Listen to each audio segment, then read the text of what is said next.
when we're talking about personal transformation, self-actualization, intentionally serving to develop our own character, we're really talking about engaging in conscious creation, which is governed by the same principles of any creative process and requires us to first start with a vision. Our vision or an image, a model, a design of some sort that we're going to use to actually create. But I want to start by first defining some of the terminology that we're using, because how we use the terminology kind of basically gives us an idea of the actual process that we're talking about.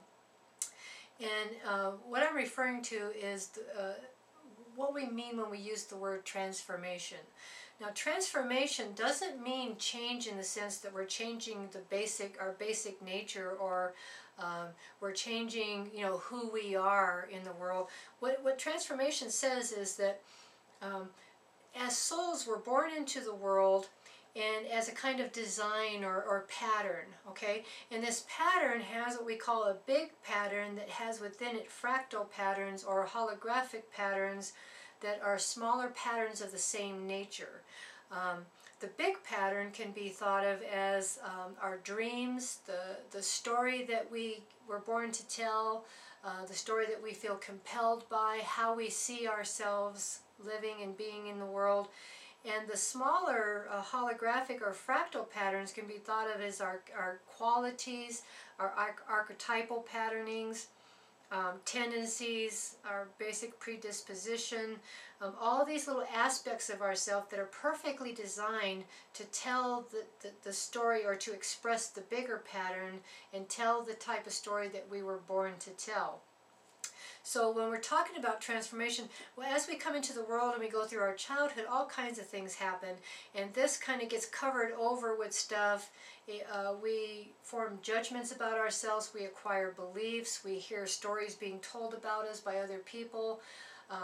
People impose their expectations on us for what we should be and what we should be doing. We feel we have bad experiences, we form guilt and shame, and all kinds of things can happen that prevent us from ever actualizing certain aspects of ourselves, or certain qualities and potentiality kind of lays dormant and never really gets expressed.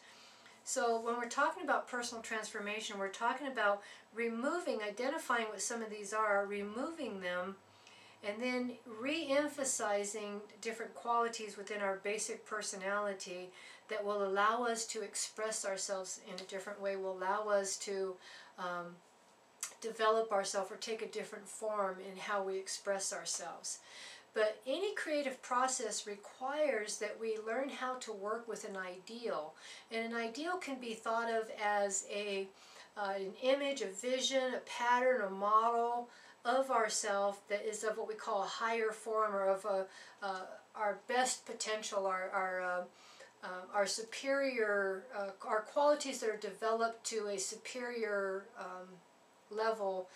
And our model, because it's a model of our higher self, our highest possibility, that requires us to use all of our potential to acquire, it serves to naturally cause us to stretch ourselves in order to obtain, and helps us to facilitate our own growth, so to speak. And this ideal should not only be inspiring to us so that we aspire towards it, but it should be an idea about ourselves that we kind of fall in love with, right? That we, when we're being that kind of person, we feel really good, we like who we are. It might have a kind of a sexiness to it, or a real passionate quality to it that when we're expressing ourselves that way, we feel more alive, we feel more vital and energized in our own life. And of course, this ideal of ourself needs to be all that we want to become. It needs to become all of our best qualities that we choose to express and bring into the world, and not what we don't want, right? Because the basic idea, the basic principle of the mind says we become what we think about, and whatever strong emotions we attach to anything, we become it quicker, right? We tend to manifest those things that have strong emotional qualities. So train your mind to focus on, think about, and dwell in, so to speak, your very best qualities, who you want to be, how you want to be, and what type of story you came here to tell, or what type of story, when you're telling it, really jazzes you up or really causes you to feel great. So, uh,